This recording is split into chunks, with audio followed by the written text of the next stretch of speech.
நில்லென்று சொன்னால் மனம் நின்றால் போதும் அப்படிங்கிற மாதிரி ஓவர் திங்கிங், மயக்கமா கலக்கமா அப்படிங்கிற மாதிரி முடிவெடுக்க முடியாத டிசிஷன் மேக்கிங்ல ப்ராப்ளம். நான் யாரு எனக்கு ஏதும் தெரியலையே அப்படிங்கிற மாதிரி காலப்போக்கில் நம்மளோட சுயத்தை இழந்துட்டு வேற ஒரு மனுஷங்களா வாழ்றது. இந்த மாதிரி நிறைய பிரச்சனைகளுக்கு ஒரே ஒரு சொல்யூஷன் என்ன அப்படின்னா ஜேர்னலிங் பண்றது.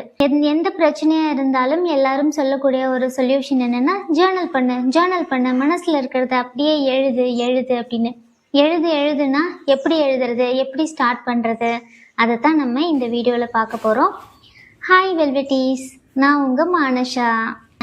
ஜேர்னல்னா என்ன அப்படின்னா, வீட்டில் தனியாக யாரும் பேசுகிறதுக்கு இல்லாத ஒரு குழந்தை பொம்மை கூட பேசிகிட்டு இருக்கும் தெரியுமா?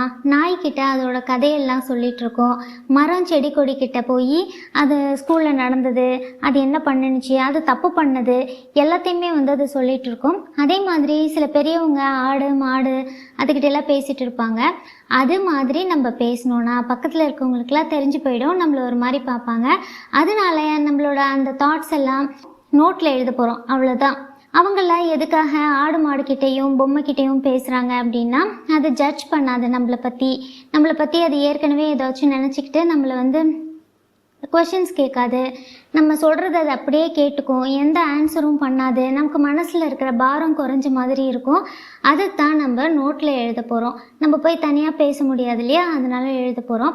ஒரு டைம் நம்ம எழுதிட்டோம், ஒரு டைம் நம்ம அதெல்லாம் பண்ணிட்டோன்னா திருப்பி அந்த எண்ணங்கள் நமக்கு வராது.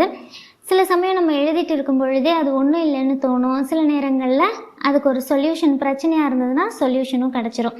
அது மாதிரி பண்ணுறதுக்கு பேர் தான் ஜேர்னல் பண்ணுறது அப்படிங்கிறது. அடுத்ததாக எப்படி எழுதுறது அப்படின்னு பார்க்கலாம். நம்ம குழந்தையாக இருக்கும் பொழுது நம்ம ஃப்ரெண்டுக்கிட்ட நம்ம வீட்டுக்கு வழி சொல்லுவோம் தெரியுமா? ஒரு சின்ன பாக்ஸ் மாதிரி போட்டு, இது என்னோடய வீடு, டக் டக் டக்குன்னு நான் நடந்து போனேன், அங்கே ஒரு கடை இருந்துச்சு அப்படின்னு சின்ன வயசில் உங்கள் ஃப்ரெண்டுக்கிட்ட எல்லாம் ஸ்லேட்டில் வரைஞ்சி கதை சொல்லியிருப்பீங்கள்ல. அதில் பாதி இது லாங்குவேஜாக இருக்கும், டெக்ஸ்டாக நீங்கள் பேசியிருப்பீங்க, பாதி இது வரைஞ்சிருப்பீங்க, பாதி இதை வர்ணிச்சிருப்பீங்க, சிலது உங்கள் எமோஷன்ஸோட கலந்துருக்கும். ஒரு டைரக்டர்கிட்ட கதை சொல்லுவாங்க இல்லையா, அந்த மாதிரி தான் நீங்கள் அதில் எழுதுவீங்க. அதில் வெறுமனே ஒரு லாங்குவேஜ் தான் இருக்கணும் அப்படின்னா நீங்கள் அந்த வார்த்தையை தேடும்போது நமக்கு ஃப்ளோ போயிடும்.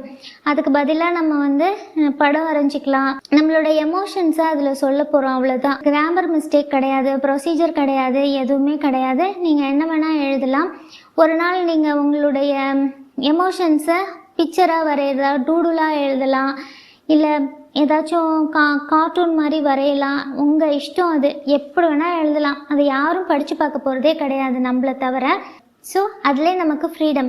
இது ஜஸ்ட் ஒரு எந்த விதமான ரூல்ஸ் அண்ட் ரெகுலேஷனும் கிடையாது. ஜேர்னல் எழுதுறதுக்கு என்னெல்லாம் வேணும் அப்படின்னா, ஒரே ஒரு நோட்டு போதும். அது என்ன நோட்டாக வேணாலும் இருக்கலாம், ரஃப் நோட்டாக இருக்கலாம், கோடு போட்ட நோட்டாக இருக்கலாம், சயின்ஸ் நோட் இருக்கும்ல, ஒரு பக்கம் கோடு போட்டு ஒரு பக்கம் பிளெயினாக, அது மாதிரி இருக்கலாம். உங்கள் மனசுக்கு எது நெருக்கமாக இருக்கோ அந்த நோட்டை நீங்கள் வாங்கிக்கோங்க. எனக்கு இந்த மாதிரி கட்டம் போட்ட நோட்டு பிடிக்கும், அதில் எழுதுறது நல்லா இருக்க மாதிரி தோணும், அதனால் நான் அது வாங்கி வச்சு எழுதுவேன். அதுக்கு முன்னாடி மேக்ஸ் நோட்டு மாதிரி இருக்கும்ல, இப்படி திருப்பி வச்சு அதில் எழுதிட்டுருப்பேன். எந்த சைஸு, குட்டி நோட்டாக இருக்கும், பெரிய நோட்டு, எந்த மாதிரி சைஸ் நோட்டு, எல்லாமே உங்களை பொறுத்தது தான். உங்களுக்கு பிடிச்ச மாதிரி உங்கள் மனசுக்கு நெருக்கமாக இருக்கிற மாதிரி ஒரு அழகான நோட்டு வாங்கிக்கோங்க. டைரியில் எழுதலாம். டைரியில் டேட்டும் இயரும் இருக்கும். டேட்டும் இயரும் இருக்கும் பொழுது நம்ம அன்றைக்கி எழுதாமல் விட்டுட்டோம், ஆனால் அது நல்லா இருக்காது. பாஸ்ட் டேட்டில் போய் எழுதுகிற மாதிரி இருக்கும். சப்போஸ் நம்ம அந்த ஒன் டேயில் நமக்கு சொல்ல வேண்டியது நிறையா இருக்கலாம். அப்போ அடுத்தடுத்த பேஜஸ் வரும் பொழுது ஃப்யூச்சரில் இருக்கிற டேட்ஸில் போய் எழுதுகிற மாதிரி இருக்கும். அப்போ நமக்கு எழுத வராது. அது ஒரு மாதிரி மனசுக்கு ஒரு நெருடலாக இருக்க மாதிரி இருக்கும். அதனால நம்ம சாதா நோட்டே வாங்கிக்கலாம். பென்னு, அடுத்தது பென் ஜெல் பென், இந்த மாதிரி பென், பால் பாயிண்ட் பென், எது வேணால் எழுதிக்கலாம். ஜெல்லு கொஞ்சம் பேப்பரெல்லாம் வேகமாக நம்ம எழுதுவோம், அப்போது அழகாலாம் எழுத மாட்டோம். நம்ம மனசில் தோண ஃபாஸ்ட்டாக எழுதிட்டே இருப்போம். அப்படி எழுதும் பொழுது அந்த பென் கரன்னு சிக்கி பேப்பர் சில சமயம் கிழிச்சிரும். அப்போ நம்ம மூடு மாறிடும். அதனால் இந்த மாதிரி பால் பாயிண்ட் பென் மாதிரி வச்சுக்கலாம். இப்போது நான் ரீசெண்டாக இது மாதிரி சூப்பர் மார்க்கெட்டில் பார்த்தேன். இந்த 100 ரூபீஸ்க்கு இருந்துச்சு. ஸோ அதை நான் வாங்கிட்டு வந்திருக்கேன். உங்களுக்கு இஷ்டம்னா நீங்களும் இந்த மாதிரி ஏதாச்சும் ஒரு சீப்பான பென் கூட வாங்கி வச்சுக்கலாம். ஏன்னா நம்ம நிறைய எழுதுவோம், சீக்கிரமே தீர்ந்து போயிடும். அதில் ஏதாச்சும் ஒன்று வாங்கி நீங்கள் வச்சுக்கலாம். அதுவும் உங்கள் இஷ்டம்தான், உங்களுக்கு பிடிச்ச மாதிரி இருக்கணும். அது எல்லாமே எழுதணும்னு நமக்கு தோணணும். ஏன்னா நம்ம சின்ன வயசில் எழுதுனது இப்போ எழுதி ரொம்ப நாள் ஆயிடுச்சுல்ல, அதனால் நமக்கு ஒரு ஆர்வம் வரணும். அடுத்தது சில பேர் கலர் பென்சில்ஸ் அதெல்லாமே யூஸ் பண்ணுவாங்க. பட் நான் இந்த மாதிரி குட்டி க்ரையான்ஸ் தான் யூஸ் பண்ணுவேன். இது 10 ரூபா தான், இவ்வளோ பெருசுக்கு தான் இருக்கும். அது அப்பப்போ காணாமல் போயிடும். ஆனாலும் நான் அதுதான் யூஸ் பண்ணுவேன். அது சும்மா எப்பயாவது படம் வரைஞ்சி கலர் அடித்து வச்சுருப்பேன். முக்கியமாக உள்ளது, சந்தோஷமாக உள்ளதெல்லாம் ஒரு கலரில், சோகமாக உள்ளதெல்லாம் ஒரு கலரில் சும்மா எழுதி வச்சுருப்பேன். அதனால நம்ம இஷ்டம்தான். அது நான் யூஸ் பண்ணுறது சொல்கிறேன், அதுவும் உங்கள் இஷ்டம்தான். ஜேர்னல் பண்ணும் பொழுது ஒரு அமைதியான இடத்துல உட்காந்து பண்ணணும். யாரோட டிஸ்டர்பன்ஸுமே இல்லாமல் ஒரு தனிமையான இடமா இருக்கணும். அது நம்மளோட ரூமாக இருக்கலாம், இல்லை டெரஸ் மாதிரி, இல்லை பார்க்கில், இல்லை வெளியில் எங்கேயாவது கோயிலெலாம் சில இடங்கள்ல இருக்கும், தனியாக மரம்லாம் இருக்கும். அந்த மாதிரி இடத்துல கூட நம்ம போய் எழுதலாம். வாக்கிங் மாதிரி மெதுவாக நடந்து போயிட்டு அங்கே உட்காந்தும் எழுதலாம். நமக்கு ஒரு அமைதியான இடம் வீட்டில் இல்லை அப்படின்னா நம்ம வெளியில் போயும் எழுதலாம். ஜேர்னல் எழுதுறதுன்னு முடிவு பண்ணியாச்சு, உட்காந்தாச்சு, ஆரம்பிக்க போகிறோம். என்னெல்லாம் அதில் எழுதலாம் அப்படின்னா என்ன வேணாலும் எழுதலாம். நீங்கள் காலையில் காக்கா பார்த்தீங்க, காக்கா அவங்க பிஸ்கெட்டை பார்த்துச்சு, அதிலிருந்தே ஸ்டார்ட் பண்ணி நீங்கள் ரோட்டில் பார்த்த பாட்டி, அவங்க சொன்ன விஷயங்கள், டிராஃபிக்கில் பார்த்தது, சில சமயம் அந்த மாதிரி நம்ம வெளியில் போகும்போது சில விஷயங்கள் கற்றுப்போம். அது மாதிரி எல்லாத்தையுமே நம்ம எழுதலாம். உதாரணமாக சொல்லணுன்னா, நான் ஒரு நாள் வாக்கிங் போயிட்டு ஈவினிங் திரும்பி வரும்பொழுது இங்கே பக்கத்தில் கிராமம்தான், ஆடு மாடு எல்லாமே மேய்ச்சிட்டு திருப்பி வீட்டுக்கு அழைச்சிட்டு போவாங்க. அந்த மாதிரி போகும்போது அதில் ஒருத்தங்க ஒரு அழகாக ஒரு பூ வச்சுருந்தாங்க. அந்த பூ நான் அவ்வளோவா பார்த்ததில்லை, வித்தியாசமாக இருந்தது. அதனால் நான் அதை பார்த்தேன். அதை நான் பார்த்ததை அவங்க பார்த்துட்டு வேணுமா அப்படின்னு கேட்டாங்க. நான் கொஞ்சம் ஆன்சர் பண்ணாமல் திருன்னு முழித்தேன். அதுக்குள்ளே அவங்க என் கையில் அதை கொடுத்துட்டாங்க. கொடுத்தோன்னே எனக்கா தேங்க்ஸ் அப்படின்னு சொன்னேன்னா, அவங்க உடனே அவங்க பக்கத்தில் இன்னொருத்தவங்க இருந்தாங்க, இது பார்த்ததில்ல போல இவங்க அப்படின்னு சொல்லிட்டு அவங்க கையில் இருந்த பூவையும் என்கிட்ட கொடுத்துட்டு போயிட்டாங்க. எதனாலையோ எனக்கு அப்போ தோணுச்சு, நம்ம தேங்க்ஸ்ன்னு சொல்லி அதை வாங்கினதுனால நமக்கு 2 கிடச்சிருச்சு. அதனால நம்ம எது கிடைச்சாலும் நம்ம தேங்க்ஸ் சொல்லணும், கிராட்டிடியூடாக இருக்கணும். அந்த மாதிரி எனக்கு ஒரு பாசிட்டிவாக தோணுச்சு. தென் அன்றைக்கி நான் ரொம்ப டவுனாக இருந்தேன். அந்த ஒரு நிகழ்ச்சி எனக்கு ரொம்ப சந்தோஷமாக இருந்தது. அதை நான் நோட்டில் எழுதி வச்சுருப்பேன். இது மாதிரி நம்ம எது வேணாலும் எழுதலாம். இதை போய் நான் எல்லாருக்கிட்டையும் ஷேர் பண்ண முடியாது, உங்ககிட்ட சொல்லிட்டேன். பட் என்னால் பக்கத்தில் இருக்கிறவங்க கிட்ட சொல்ல முடியாது. இந்த மாதிரி நம்ம எது வேணாலும் எழுதலாம். ஏன்னா நமக்கு எது சந்தோஷமாக இருக்குது, எது நமக்கு சோகமாக இருக்குங்கிறதெல்லாம் நம்மளை பொறுத்தது. நமக்கு சின்ன சின்ன விஷயமே ஹாப்பி ஆகிடுவோம் நம்ம சில சமயத்தில். அது மாதிரி குட்டி குட்டி விஷயத்துக்கே அப்செட் ஆகிடுவோம். அதெல்லாம் மற்றவங்ககிட்ட புரிய வைக்க முடியாது. அதெல்லாமே நம்ம இதில் எழுதி வச்சுக்கலாம். சம்டைம்ஸ் அதிலிருந்து நமக்கு ஏதாச்சும் லெசன் கிடச்சிச்சின்னா அதையும் நம்ம நோட் பண்ணி வச்சுக்கலாம். அதனால் அதில் எது வேணாலும் எழுதலாம். நீங்கள் அதெல்லாம் எழுத எழுத நமக்கு மனசு ரொம்ப லேஸ் ஆகிட்டே வரும். இதுக்கு ஜேர்னல் பண்ணுறதுக்கு சோகமாக இருக்கணும், ப்ராப்ளம் இருக்கணும் அப்படிலாம் எதுவுமே கிடையாது. நம்ம எப்போ வேணாலும் எழுதலாம். ஜேர்னல் பண்ணுறதுக்கு ஏதாச்சும் நேரம் காலம் இருக்கா அப்படின்னா நம்ம மார்னிங் எழுதலாம். மார்னிங் நம்ம கொஞ்சம் ஃப்ரெஷ்ஷாக இருப்போம். அந்த புது நாளை நம்ம எப்படி கடக்க விரும்புகிறோம், அதில் நம்ம என்னெல்லாம் செய்ய ஆசைப்படுறோம் அப்படிங்கிறத பிளான் பண்ணி அதுலேருந்து நம்ம ஸ்டார்ட் பண்ணலாம். அதே மாதிரி ஈவினிங்கும் அந்த டே எப்படி முடிஞ்சிச்சு, நம்ம என்னெல்லாம் மிஸ்டேக் பண்ணோம், என்னெல்லாம் பயந்தோம், இன்றைக்கி என்ன மாதிரி விஷயங்கள் சந்தோஷம் தந்துச்சு, அது மாதிரி எல்லாத்தையுமே அதில் டீட்டெயிலாக எழுதலாம். அது ஒரு கிளாரிட்டியை கொடுக்கும். நம்ம அந்த நாளை எப்படி கடந்தோம், அதாவது என்ன மாதிரி வேலை செய்கிறதுக்கு ப்ரொக்ராஸ்டினேட் பண்ணிகிட்டே இருக்கிறோமா, இல்லை யாரையாவது பார்க்க பயந்தோமா, இல்லை ஏதாவது தப்பு பண்ணிட்டோமா, கோவப்பட்டோமா, சில இடத்துல தேவையில்லாமல் நம்ம ரியாக்ட் பண்ணிட்டோமா, அந்த மாதிரி விஷயங்களையும் நம்ம அதில் நோட் பண்ணிட்டே வரலாம். அதனால் நம்மளை பற்றி நம்ம புரிஞ்சுக்கிறதுக்கு ஹெல்ப்ஃபுல்லாக இருக்கும். சில நேரத்தில் யாராச்சும் நம்மளை சும்மாவே சம்மந்தம் இல்லாமல் ஹர்ட் பண்ணிட்டு போயிடுவாங்க. அவங்க எதுக்கு நம்மளை காயப்படுத்துகிறாங்கன்னே தெரியாது, எதையாச்சும் சொல்லிட்டு போயிடுவாங்க. மூட் ஆஃப் ஆன மாதிரி இருக்கும். அப்போ நம்மளால் சில ஒன்றுமே பண்ண முடியாது. இது எல்லாருக்கும் நடக்கிறது தான். அந்த டைமில் நமக்கு ரொம்ப கஷ்டமாக இருக்குது, இந்த மாதிரி ஏதாச்சும் நடந்துருச்சு அப்படின்னா அப்போ வந்து நம்ம வந்து மனசுக்குள்ளேயே வச்சு கோவப்பட்டுட்டு இது பண்ணுறதை விட நம்ம வந்து எழுதலாம். இதுக்கு வந்து நேரம் காலம்லாம் கிடையாது. மூட் அப்செட்டாக இருந்துச்சு, நமக்கு ஏதோ பிடிக்கல, இல்லை நம்ம பண்ணதில் ஏதாவது ஃபெயிலியர்ஸ் வந்துடுச்சு, அந்த மாதிரி நம்ம டிசப்பாயிண்ட் ஆகிட்டோம் அப்படின்லாம் இருந்துச்சுன்னா அது போகிற வரைக்கும் நம்ம வந்து டைம் எடுத்து எப்போ வேணால் எழுதலாம். தனியாக ஒரு ரூமில் வச்சுக்கிட்டு எழுதி தள்ளலாம். ஒன்றுமே பிரச்சனையே கிடையாது. சில நேரங்களில் நமக்கு சில பேர்கிட்ட சில விஷயங்களை சொல்லணும்னு தோணும். பட் அவங்க வந்து அதுக்கு எப்படி ரியாக்ட் பண்ணுவாங்க அப்படின்னு தெரியாது. அந்த மாதிரி டைம்லையும் நம்ம அதை பற்றின விஷயங்களை வந்து போட்டு குழப்பிட்டே இருக்கிறதுக்கு நம்ம என்ன சொல்ல விரும்புகிறோம், எதனால் பயப்படுறோம் அப்படிங்கிற விஷயங்களையும் எழுதலாம். நான் அது மாதிரி எல்லாம் நிறைய எழுதியிருப்பேன். நம்மளை பற்றி நம்ம புரிஞ்சுக்கிறதுக்கு ஜேர்னல் ரொம்ப ஹெல்ப் பண்ணும்.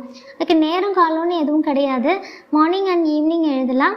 நமக்கு டல்லாக இருக்கும்போது எப்போ வேணால் எழுதலாம். இது என்னோட ஜேர்னல்.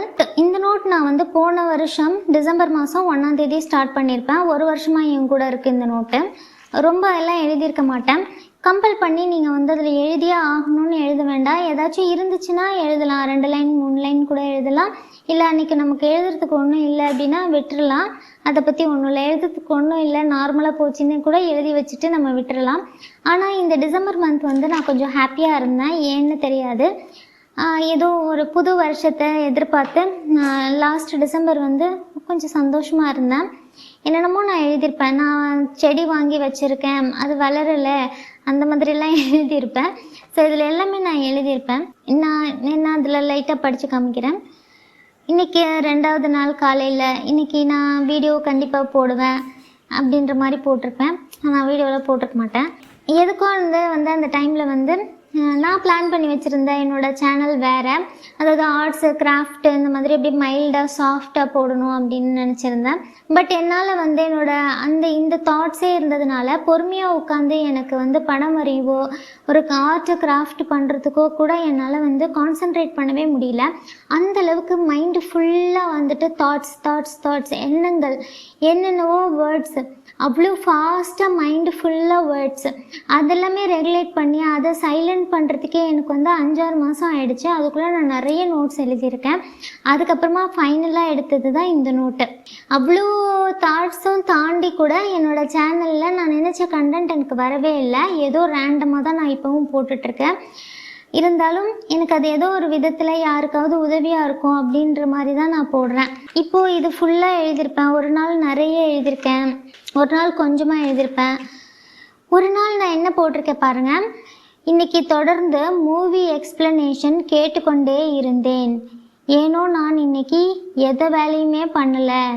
அன்றைக்கி ஃபுல் டே வந்து நான் என்ன பண்ணியிருக்கேன்னா மிஸ்டர் தமிழன், மிஸ்டர் விக்னேஷ் இந்த மாதிரி சேனல்ஸில் சினிமா எக்ஸ்ப்ளனேஷன் பண்ணுவாங்கள்ல, அதை ஃபுல் டே கேட்டுகிட்டே இருந்திருக்கேன். அதெல்லாம் அதிலே எழுதியிருக்கேன்.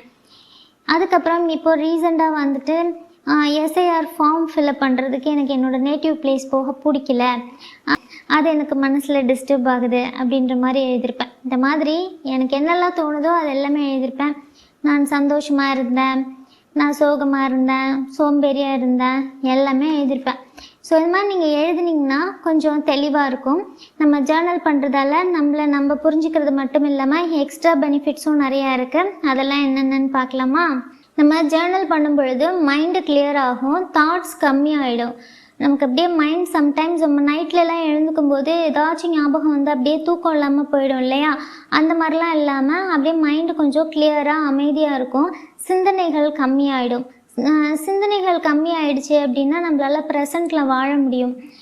தென் சில நேரத்தில் பழைய விஷயங்களை நம்ம ரிப்பீட்டடாக பேசிகிட்டே இருப்போம்.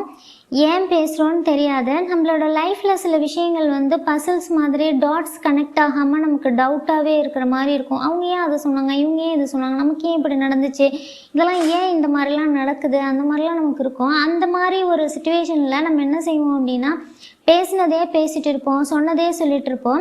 அதை சரியான ஆள்கிட்ட சொல்லி அவங்க அதை கரெக்டாக கேட்டு நமக்கு ஒரு சொல்யூஷன் சொன்னாங்கன்னா அது வந்து நம்ம நிறுத்திடுவோம். அந்த மாதிரி நமக்கு ஆட்கள் கிடையாது. இப்போ கவுன்சிலிங்க்கெலாம் போகணும் அப்படின்னா அவங்கக்கிட்ட வந்து 1/2 மணி நேரம் 1 மணி நேரம் பேசணும் அப்படின்னா அதே சார்ஜஸே பயங்கரமாக இருக்குது நம்ம சொல்கிறத கேட்குறதுக்கே. அதே நமக்கு கட்டுப்படி ஆகலை. அதுக்கு பேசாமல் நம்ம ஒரு 50 ரூபாய்க்கு ஒரு நோட்டு வாங்கி எழுதிட்டு போயிடலாம்.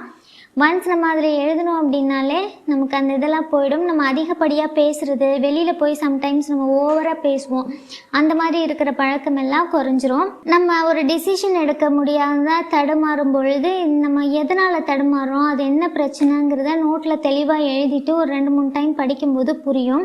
டிசிஷன் மேக்கிங்க்கு நம்ம இதில் எழுதும் பொழுது ஃபஸ்ட்டு நம்மளோட பிரச்சனையை எழுதிடணும். செகண்டு தேர்ட் பர்சனாக இருந்து நானே இன்னொரு பர்சன் எனக்கே நான் அட்வைஸ் பண்ணுற மாதிரி இன்னொரு பர்சனோட பெர்ஸ்பெக்டிவில் இருந்து நம்ம எழுதணும். அந்த மாதிரி ஒரு வியூ பாயிண்ட்டை மாற்றி எழுதி பார்த்தீங்க அப்படின்னா, இப்போ எனக்கு பிரச்சனைன்னா அந்த பிரச்சனைக்கு சொல்யூஷன் கிடைக்காது. பட் அதே இன்னொரு பொண்ணுக்கு ஒரு பிரச்சனை, அவங்க இந்த சுச்சுவேஷனில் இருக்காங்க, அவங்க இந்த மாதிரி தடுமாறுறாங்க, அவங்களுக்கு இந்த பிரச்சனை இருக்குது அப்படிங்கிறத உங்ககிட்ட சொன்னாங்கன்னா நீங்கள் அவங்களுக்கு என்ன அட்வைஸ் பண்ணுவீங்களோ அந்த பாயிண்ட் ஆஃப் வியூவில் அதை எழுதணும். உங்ககிட்ட ஒருத்தவங்க ஐடியா கேட்டாங்கன்னா அவங்களுக்கு கண்டிப்பாக அப்படியே மலைமலையாக நம்ம அட்வைஸ் பண்ணுவோம் இல்லையா, அந்த பாயிண்ட் ஆஃப் வியூவில் நம்மளோட பிரச்சனையை அணுகணும். நம்மளுதுன்னு வச்சுட்டு பார்த்தோம் அப்படின்னா ஒன்றையுமே கண்டுபிடிக்க முடியாது. அதனால் இன்னொருத்தவங்களோட ப்ராப்ளம்னு நினச்சி அதை எழுத ஆரம்பித்து அதுக்கு ஒரு சொல்யூஷன் கண்டுபிடிச்சோன்னா கொஞ்சம் ஈஸியாக நம்மளோட பிரச்சனைகள் சால்வ் ஆகிடும், கிளாரிட்டி கிடைக்கும். இன்செக்யூரிட்டிஸ், பயம், அதெல்லாம் நம்ம எழுதணும். நம்மளை பற்றி யாராச்சும் எதையாச்சும் சொல்லி வச்சுட்டு போயிருப்பாங்க. நீ ஹைட் கம்மியாக இருக்க, குண்டாக இருக்க, அதாக இருக்க, நீ கலர் கம்மியாக இருக்க, நீ படிக்கலை, நீ அது இல்லை இது இல்லை, அந்த மாதிரி நிறைய இன்செக்யூரிட்டிஸ் நம்மக்கிட்ட சொல்லிட்டு போயிருப்பாங்க. அது தவிர நம்மளாவே நிறைய இன்செக்யூரிட்டிஸ் எடுத்துப்போம். ஒருத்தவங்கள்ட்ட பேசும்போது அவங்க நம்மளை பற்றி என்ன நினைப்பாங்களோ, அவங்க நம்மளோட நிறைய படிச்சிருக்காங்க, நம்மள நல்ல ஒர்க் பண்ணுறாங்க, அந்த மாதிரி நம்மளே நினச்சிப்போம். ஏதேதோ நம்மளே நினச்சிப்போம், நமக்கே நிறையா இருக்கும் அந்த இன்செக்யூரிட்டிஸ். சில சமயம் மற்றவங்க நம்மளை பற்றி என்ன நினச்சிருவாங்களோங்கிற பயம், social anxiety, fear of being சீன்னு சொல்லுவாங்க. நம்ம ஒரு இடத்துக்கு போய் நம்மளை வெளிப்படுத்திக்கிறதுக்கு பயம், இந்த மாதிரி வீடியோவில் காமிச்சிக்கிறதுக்கு, இல்லை ஒரு கூட்டமாக இருக்கிற இடத்துக்கு, கடைகளுக்கு, அந்த இடங்களுக்கு போகிறதுக்கு பயம், இந்த மாதிரி விஷயங்கள் எல்லாம் நமக்கு இருந்துச்சுன்னா அதையும் நம்ம நோட்டில் எழுதலாம். இந்த இடத்துக்கு போக எனக்கு பயமாக இருக்குது, நான் கூட்டமாக எல்லோரும் என்னை பார்ப்பாங்கன்னு நான் பயப்படுறேன், அவங்க ஏதாவது என்கிட்ட கேட்டுருவாங்கன்னு எனக்கு பயமாக இருக்குது, அதனால் அந்த இடத்த நான் தவிர்க்கிறேன், அப்படிங்கிறதெல்லாம் டீட்டெயிலாக நீங்கள் எழுதலாம். எழுதும் பொழுது நமக்கு அதில் ஒன்றுமே இல்லாதது மாதிரி இருக்கும். எழுதி முடிச்சுட்டு இப்போ நம்ம சரியாயிடுவோம். ஃப்யூச்சர் பிளான்ஸ்லாம் நம்ம அதில் எழுதி வைக்கலாம். ஃப்யூச்சரில் என்ன ஐடியா இருக்குது, ப்ரெசண்ட்டில் இருக்கக்கூடியது ஃப்யூச்சருக்கு எப்படி ஹெல்ப் பண்ணும், அதுக்கு ஏதாவது இருக்கா அப்படிங்கிறத எழுதலாம். அப்போது நம்மளோட பாடி வெயிட் எப்படி இருக்கணும், நம்ம என்ன மாதிரியான வெஹிக்கிள்ஸ் வாங்கணும், எவ்வளோ பணம் இருக்கணும், இந்த மாதிரியும் நம்ம மேனிஃபெஸ்டேஷன் மாதிரியும் அதற்கு எழுதலாம். அப்படி எழுதும் பொழுது சில நேரங்களில் நமக்கு ஒரு கிளாரிட்டி கிடைக்கும், ஐடியா கிடைக்கும். எனக்கு இது ஒர்க் அவுட் ஆகிருக்கு, நான் வெயிட் லாஸ் பண்ணணும் அப்படிங்கும் பொழுது நான் அந்த மாதிரி கட் பண்ணி ஒட்டி வச்சுருப்பேன். அது பக்கத்துலேயே எழுதி வச்சுருப்பேன். இது ஒர்க் ஆச்சு எனக்கு. அந்த டைமில் எனக்கு ஒரு நல்ல டயட் ஐடியா கிடச்சிது. அதை வச்சு தான் நான் வெயிட் லாஸ் பண்ணேன். நல்ல ஹெல்த்தியான விஷயங்கள் நிறைய பீப்புளை நான் அந்த டைமில் நான் அது சம்மந்தமாக மீட் பண்ணேன்.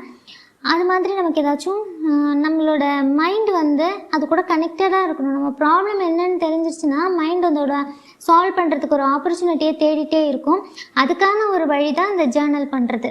இது எல்லாத்தையும் விட முக்கியமாக ஃபைனலாக எக்ஸ்ட்ரா போனஸாக ஒரு பெனிஃபிட் இருக்குது. அது என்ன தெரியுமா? ஃப்ளூயண்ட்டாக பேசுகிறது, ஃப்ளூயண்ட்டாக எழுதுறது, நம்மளோட கருத்துக்களை ஒரு பொது இடத்துல, ஸ்டேஜில், ஆஃபீஸ் மீட்டிங்கில், ஒரு வீட்டில், நம்ம குடும்பத்தில், அந்த இடத்துல ஸ்பான்டேனியஸாக சில பேர் அப்படியே ஆன்சர் பண்ணுவாங்க, ஒரு ஐடியா சொல்லுவாங்க, திக்கு திணறாமல் அப்படியே சரளமாக பேசுவாங்க.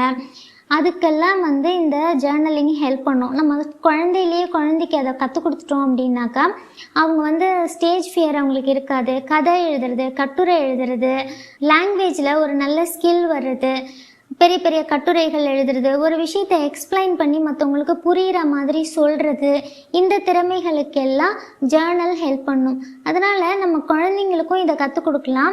நமக்கு இந்த பழக்கம் இல்லைனாலும் இன்றைக்கே ஒரு நோட்டும் பேனாவும் வாங்கி எழுதலாம். பிரச்சனை இருந்தால் தான் எழுதணும், எதுக்காவது சொல்யூஷன் இருந்தால் தான் எழுதணும்னு அவசியம் இல்லை. நம்ம சந்தோஷமாக இருக்கும்போதும் எழுதலாம், சந்தோஷத்தை அதிகப்படுத்திக்கலாம். நம்ம சோகமாக இருக்கிறத விட சந்தோஷமாக இருக்கும் பொழுது தான் கேர்ஃபுல்லாக இருக்கணும். ஸோ எப்போவுமே ஜேர்னல் பண்ணலாம், எந்த வயசுலேயும் பண்ணலாம், இல்லை நார்மலான டேலையும் பண்ணலாம். எப்பயுமே நம்ம இப்போ இருக்கிறத விட நெக்ஸ்ட் டே நம்மளை கொஞ்சம் அப்கிரேட் பண்ணிக்கிறதுக்கு தான் நம்ம ஆசைப்படுவோம். அதுக்கு ஜேர்னல் ஹெல்ப் பண்ணும். ரொம்ப ஈஸி தான். போங்க, கடையில் போயிட்டு ஒரு பென்னும் ஒரு நோட்டும் வாங்கி இன்றைக்கே ஸ்டார்ட் பண்ணுங்கள். ஜேர்னல்லாம் பத்திரமா வச்சுக்கோங்க, யார் கண்ணிலே படாமல் சேஃப்டியாக ஒரு பிளேஸில் வச்சுக்கோங்க. இல்லாட்டி நம்மளோட டைரி ஜேர்னல் வச்சு யாராச்சும் படம் எடுத்துருவாங்க. அதனால் ரொம்ப சேஃபாக யாருக்கும் தெரியாமல் பத்திரப்படுத்தி வச்சுக்கோங்க.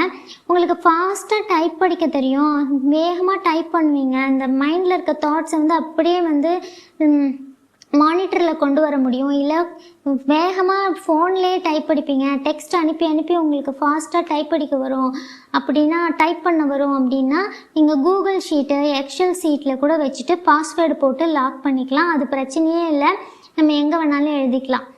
ஸோ இந்த வீடியோ உங்களுக்கு ஹெல்ப்ஃபுல்லாக இருக்கும்னு நினைக்கிறேன். மீண்டும் ஒரு அழகான வீடியோவில் மீட் பண்ணலாம். அன்புடன் மானிஷா.